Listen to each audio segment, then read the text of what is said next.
everyone, my name is Laura Reiners and I'm the Community Relations Director at GrowthWorks. GrowthWorks is a human service nonprofit and has been serving Southeast Michigan for over 50 years. We specialize in substance use treatment, juvenile justice, and family services.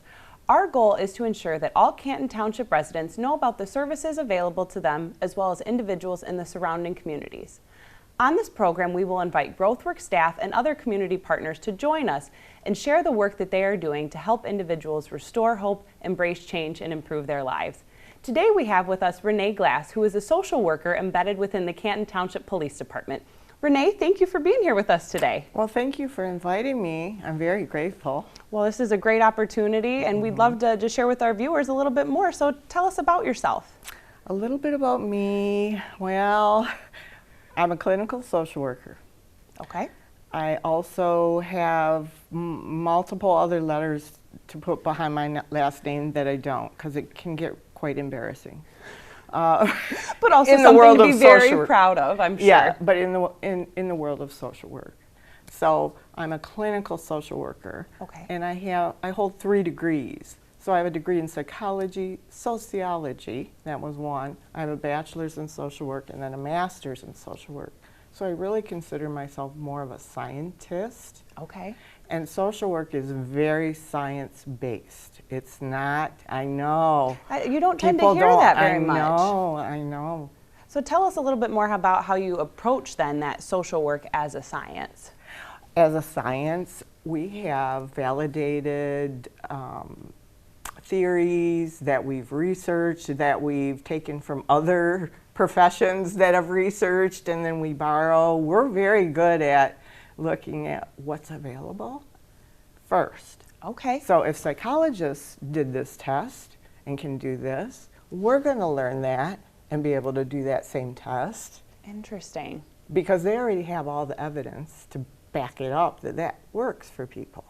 Interesting. I Isn't have it not thought about that way before. Yeah, but that's very interesting, and it definitely... It's sort of the history of the profession. Interesting. Well, maybe then talk a little bit just about your years of experience and how you've kind of come through your career as a social worker and what's led you to this point now in your current position being embedded within the Canton Township Police Department. I was born in the 60s.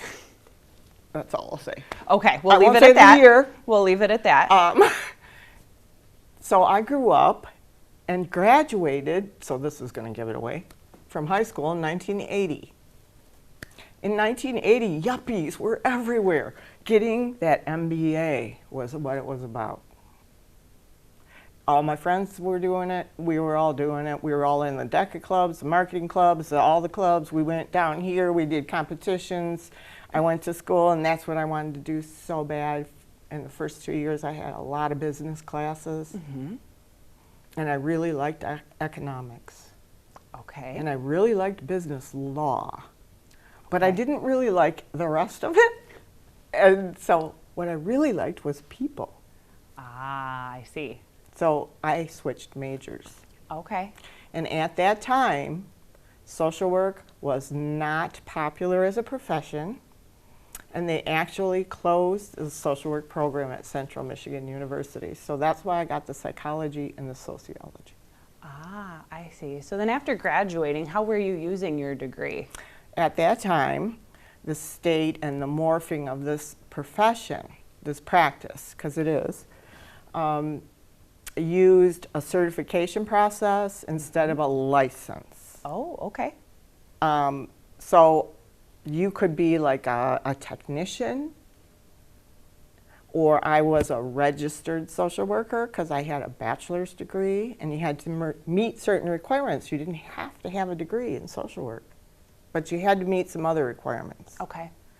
And then once you did that, and then you met the next level, and you got your master's degree, you were called a certified social worker. So this is Michigan, and each state sort of has it different.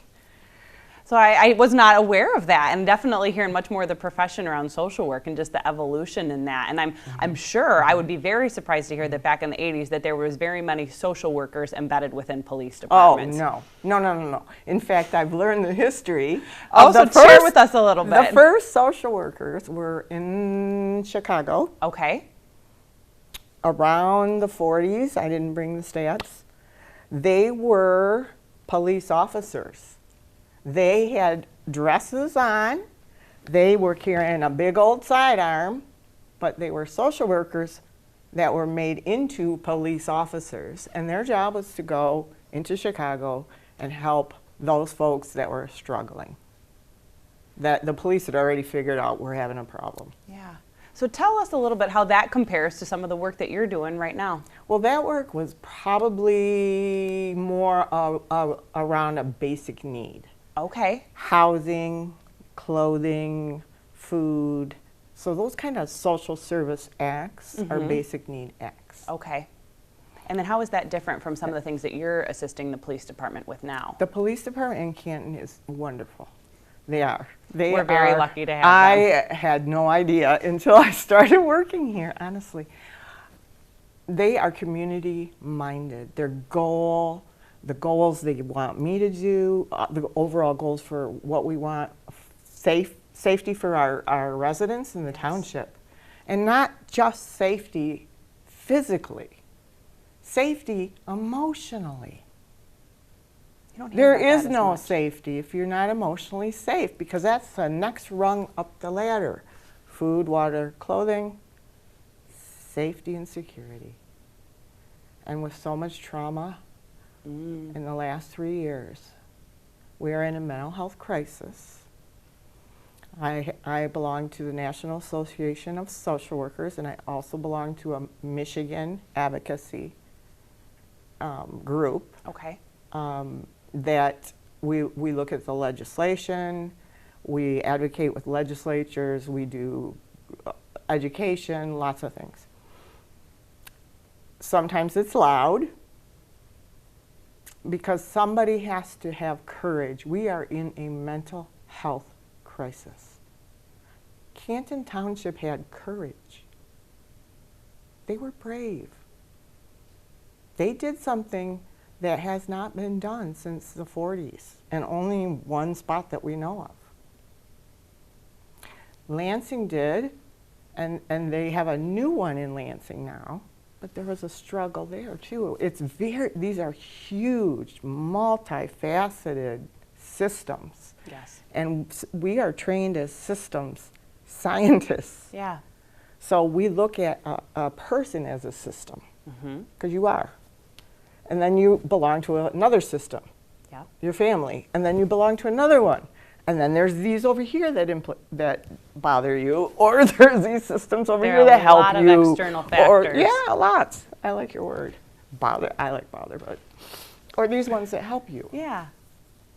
So systems are so complex, and when we went through what we went through with the pandemic and all of these 100-year events that have never happened in our lifetimes. Well, and that's a good point to say. Nobody has a playbook for what we're doing right now. We don't. And I think that speaks highly of the Canton Township Police Department of recognizing that, look, there's a need. We need to try something different. We need to assist, because like you said, the Canton Township Police Department is an incredible resource. They're there, they want to serve the community, but they recognize that they needed to do something different. They did. So maybe you can talk a little bit about when you first came into the role, and I know we were just sharing that it's been 1 year that you've been in this program, which is very exciting, and I think it gives a lot of opportunities to see how the program's been working, how it's going to evolve into the future of maybe what you and some of the other officers, the department that you're working with, how you thought it would be in the beginning, and just how it's evolved to how it looks today, and maybe some of your expectations for the future. Sure. In the beginning, we really didn't know. So we left it pretty wide open, because I have done programming before and been awarded contracts and things like that. So when you start something without precedent, it's hard to imagine your budget. It's hard to imagine what it's going to look like. It's hard to imagine the process steps. So the very first thing I did with the sergeant, and I'm in a partnership employment position with Higuera Health. Okay. And so it's also, I have two sets of two masters that you're serving, but really what you're really serving is the community. Absolutely. And so they are, Hagera is a wonderful agency, but they are not where my affinity lies, because my affinity lies in the township. Gotcha. And with the police. And the service that and you're the able service to provide. and providing them support. They need support. And that's what you're here to do. Yes. They should not be doing all of this mental health, behavioral health, brain health, because it's really all brain health. Well, frankly, that's not their strength, and that's probably not why a lot of them went into public safety. No, they go to help. Exactly. But they didn't know that we were going to have a crisis, and that's all they would do all day long. Right. And they can't chase the bad guys. Right. So maybe you can tell us a little bit about what your responsibilities look like on a day-to-day basis. Now, I imagine they vary a little bit, but if you can kind of describe a typical day, just so that folks know that, because it's not something you hear all the time, social worker within the police department, how are they working together? Right. So what might a day look like for you? Well, we did have to narrow the parameters, because when we first opened it up, everybody wanted to see me, talk to me, which was like wonderful. You said, it's a novelty. We have 100,000 residents in our township and just one. Yep. So we did a really good job in the beginning with advertising and promoting, and the township did a wonderful job. Hagera. Raising that awareness. Raising the awareness, and then choosing who they wanted and what kind of person they wanted, and then each department that has a clinician, not all of them have a social worker. Okay. So there are a few now that do, since we started. Yep. Because of the funding, they get to choose kind of how their social worker or their clinician Well, and I'm sure also to meet the needs of the specific community. Right. So we have a very unique community. It's beautiful. I'm so grateful. The resources here are amazing. The officers truly want to help. Yeah. I like open mouth, because they are such nice folks. They are so caring. They care so much. They brought certain people to me right away.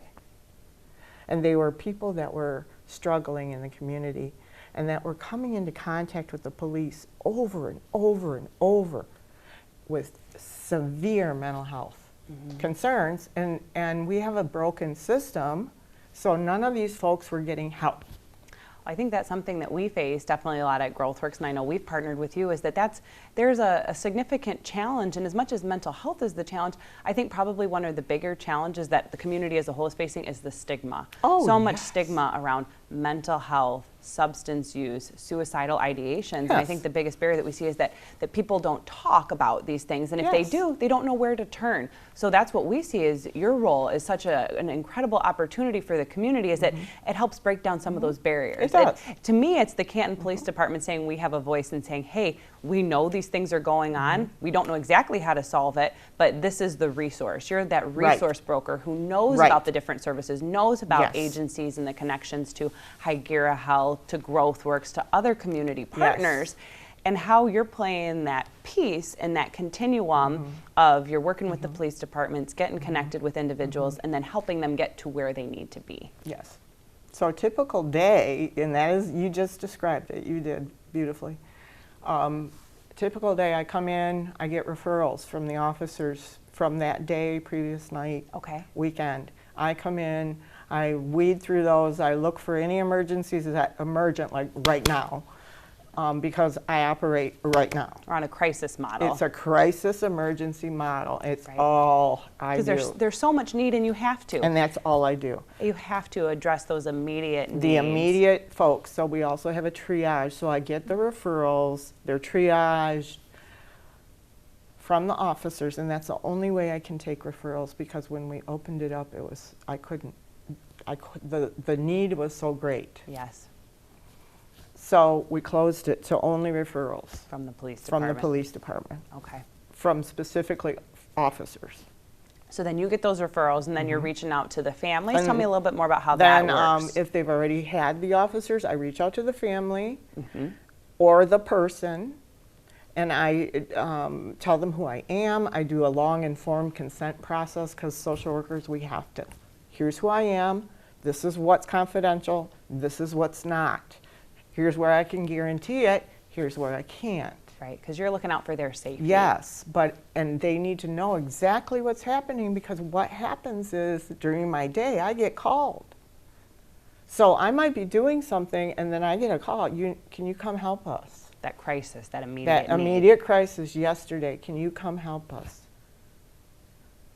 6 officers at a house. Wow. For a good time. De-escalating, because we have 18 crisis trained officers. CIT, Wow. it's called. Wow. So they're very good at it. Absolutely. And they call, I get there, we do our thing, because I've been also trained to respond with them.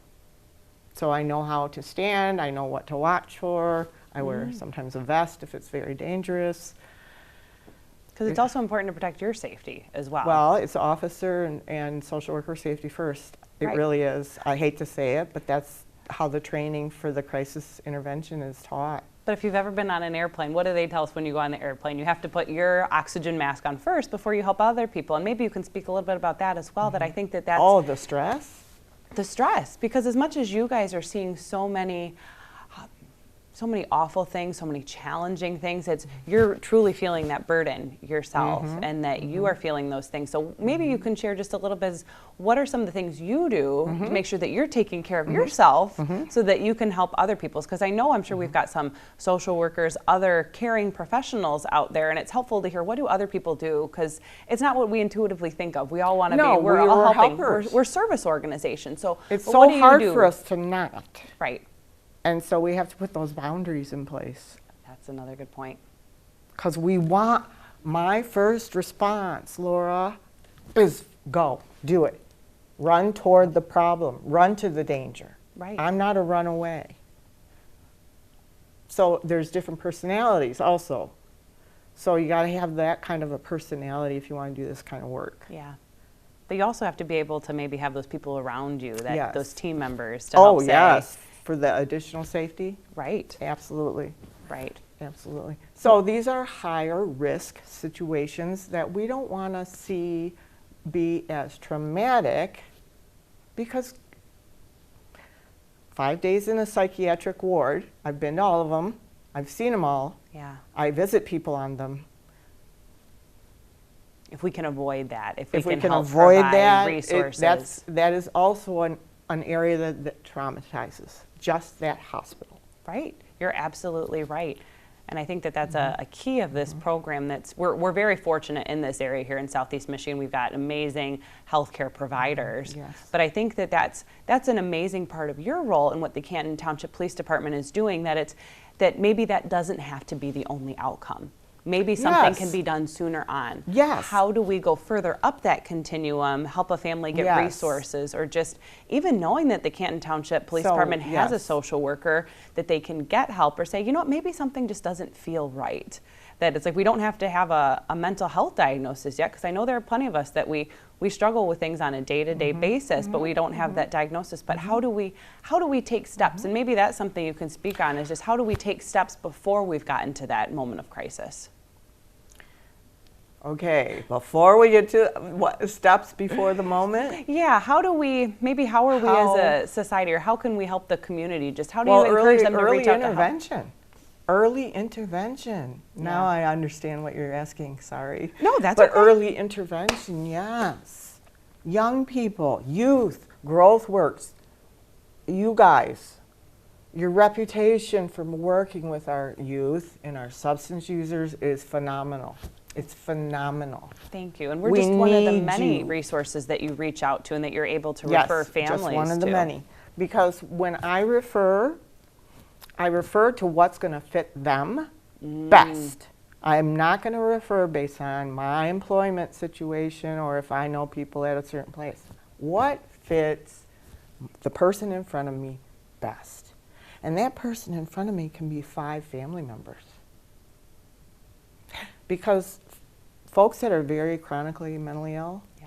don't tend to be around their family members too much because they don't really think they are mentally ill.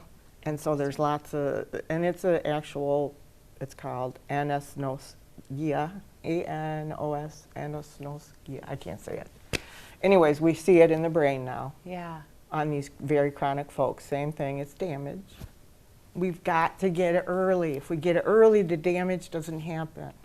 Well, and I think that that's one of the amazing thing that your role is just doing is it's setting a precedent here in the community. That to me, what your role says is that Canton Township values the mental health of our society. That even if a family's not to the point of reaching out for help yet, that they know that at a township level and the surrounding communities, this is important to us. Oh, yes.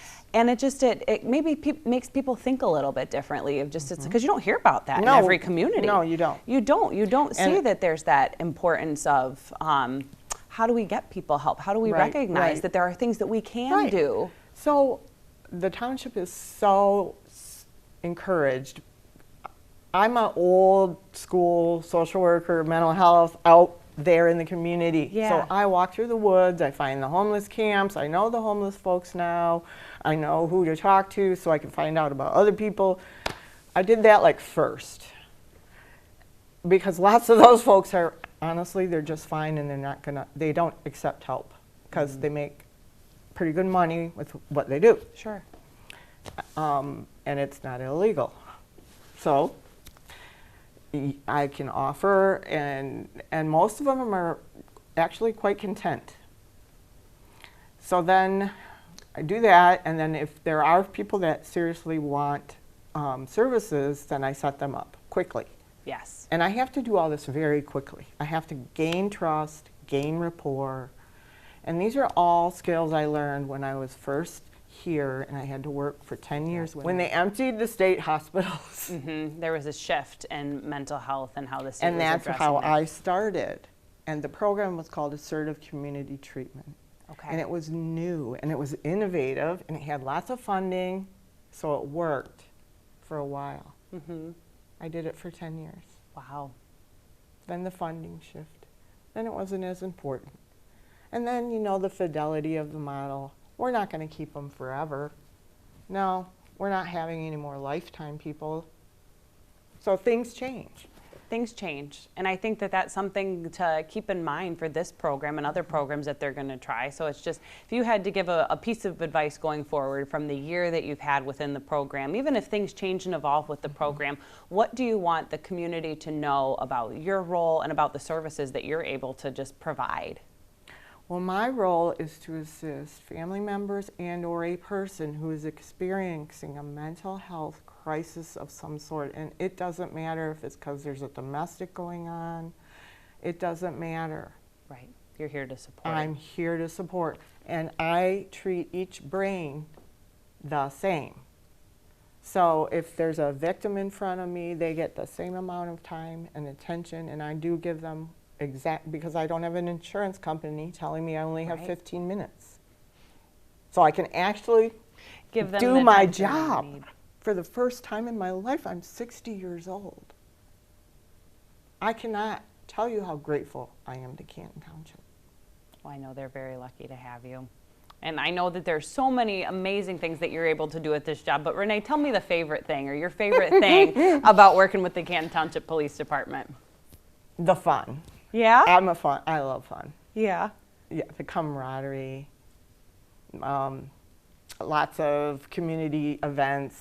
They're out in the community. They're doing things. They're having fun. They're educating. We have community response folks. We have folks that go into the schools that are officers and do talks. We have all kinds of wonderful community programs. We have officers that ride bikes. They walk. I ride with these guys, and they know the business owners. They all know them by name. It's a community, like you It said. is. It's so phenomenal. We are so lucky.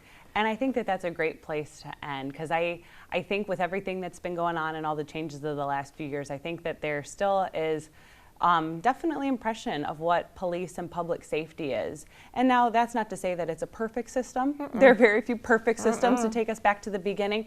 But here specifically in Canton Township and some of the other surrounding police departments, that they do truly care about the community, that it is a community-oriented part of our municipal government here, and that they really are interested in the best very interest much. of the community. So I am a public servant, and it's wonderful. Well, thank you so much for being with us here today. Thank you for having me. I'm honored. Thanks. Well, thank you for joining our program here and learning more about GrowthWorks and our community partners. You can learn more about GrowthWorks at gwcares.org or one of our social media platforms at LinkedIn, YouTube, Facebook, and Instagram. We hope you enjoyed our program, and we look forward to seeing you for future shows.